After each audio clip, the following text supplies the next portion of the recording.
Somewhere near a shallow lagoon, roughly 10,000 years ago, a small band of hunter-gatherers went about their morning.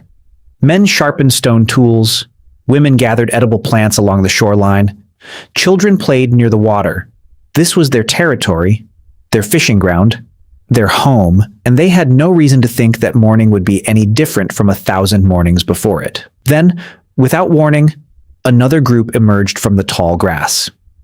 This wasn't a hunting party looking for food. It was an ambush, and it was systematic. When it was over, at least 27 people lay dead along the shoreline. Men, women, at least 6 children, and a woman in the final stages of pregnancy, her hands apparently bound before she died. This isn't fiction. This is Nataruk, a real site near Kenya's Lake Turkana, excavated by researchers from Cambridge University's Leverhulme Center for Human Evolutionary Studies. The skeletons show blunt force trauma to skulls, arrow wounds to the neck, obsidian blade fragments still embedded in bone. Radiocarbon dating places the massacre between roughly 9,500 and 10,500 years ago, making it, according to the researchers who found it, the earliest scientifically dated evidence of group conflict in human history, a level of organized violence between 2 distinct communities that looks unmistakably like the earliest known act of war. So here's the real question. If small bands of humans were already killing each other over territory and resources 10,000 years ago, how did we get from that, scattered tribes raiding each other along riverbanks, to the world we live in now, one divided into nearly 200 organized nations, each with borders, governments, and armies? The answer isn't one invention or one moment. It's a slow, brutal, repeatable pattern. And once you see it, you can trace it across nearly every corner of the ancient world. It starts with something anthropologists call the shift from bands to tribes to chiefdoms. Small hunter-gatherer bands, similar in size to the group massacred at Nataruk, eventually grew larger and more settled, especially once agriculture took hold. A larger settled population needs organization. Someone has to decide who farms which land, who leads a raid, who mediates a dispute. That role, informal at first, hardens over generations into something more permanent. A chief, a council, a ruling family, and with that permanent leadership comes something else. The ability to mobilize an entire group for war, not just a raiding party, but an organized force representing an entire community's interests. Nowhere does this pattern show up more clearly than in ancient Mesopotamia, the land between the Tigris and Euphrates rivers, in what's now Iraq.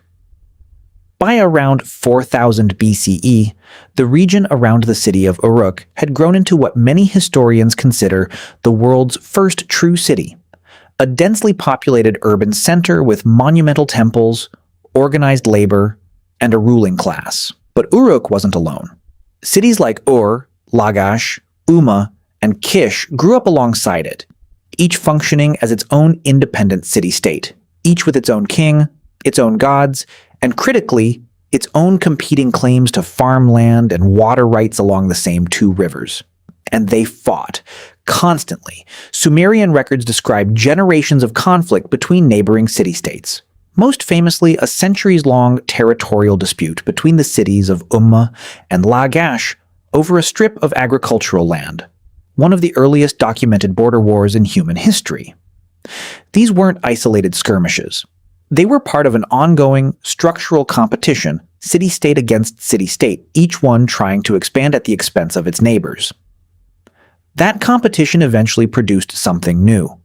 By around 3100 BCE, in a different but related river civilization along the Nile, a king named Narmer accomplished something that would become one of the most consequential political acts in human history. Egypt at that time wasn't one country. It was 2, roughly speaking, Upper Egypt in the south and Lower Egypt in the north, each with its own rulers, its own crown, its own identity. Narmer, a king from the south, led his forces north and conquered the Delta region, forcibly bringing both territories under a single ruler for the first time. We know this happened not from legend alone, but from a physical object. In 1897, archaeologists excavating at Hierakonpolis uncovered a ceremonial slate tablet, now known as the Narmer Palette. just over 2 feet tall, carved on both sides.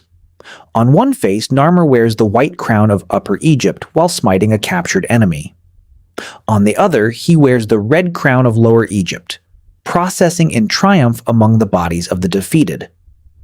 It's widely considered the oldest surviving depiction of a unified political state in human history, and many historians treat this moment, roughly 3100 BCE, as the founding of the world's first recognizable nation, one people, one ruler, one set of borders, held together not by tribe or kinship, but by conquest and centralized authority. Narmer didn't stop at symbolism. He founded a new capital, Memphis, deliberately positioned at the exact geographic point where the two former kingdoms met, a physical statement that the division was over. What followed was something the world hadn't seen before. Sustained peace and stability across an enormous territory, long enough for organized labor, monumental architecture, and eventually the pyramids themselves. But Egypt's unification, as historically important as it was, only merged two kingdoms into one. What happened next further east went even further. By 2334 BCE in Mesopotamia, a king named Sargon, ruling from the city of Kish, began a military campaign unlike anything attempted before. According to his own later inscriptions and the accounts of Mesopotamian scribes, Sargon defeated Lugalzagisi, the powerful king of Uruk, who had already unified much of southern Sumer, and paraded him in chains through the city of Nippur. From there, Sargon didn't stop. He conquered city after city, Ur, Lagash, Umma, one by one, until nearly every Sumerian city-state answered to a single ruler. Then, he kept going, pushing his forces into Syria, into Anatolia, into western Iran, and possibly as far as Cyprus. By the time his campaigns ended, Sargon controlled territory stretching from the Persian Gulf to the Mediterranean Sea, an area encompassing dozens of formerly independent cities, multiple languages, and different ethnic populations, all answering to Akkad, the capital he built and named his new empire after. Historians consider this the world's first true empire, not simply a larger kingdom, but the first time a single ruler successfully governed multiple distinct peoples and territories under one centralized administration. Sargon didn't just conquer, he built the infrastructure of empire, installing loyal administrators in every captured city, maintaining what may have been history's first standing professional army, and constructing a governing system stable enough that his dynasty held power for roughly 2 centuries after his death. So here's where all of it lands.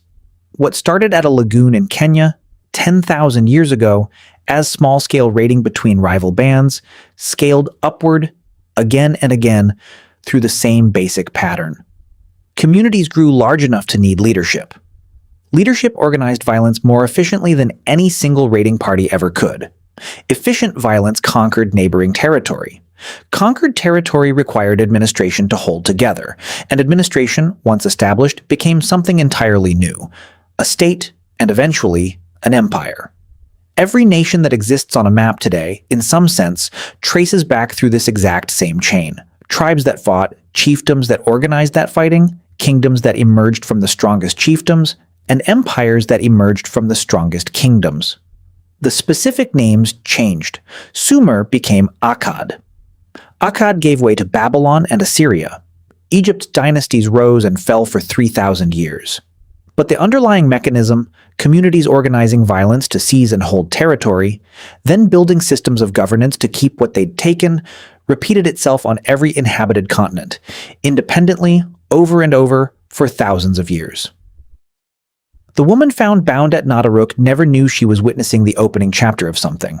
She was just trying to survive an ordinary morning that turned violent without warning.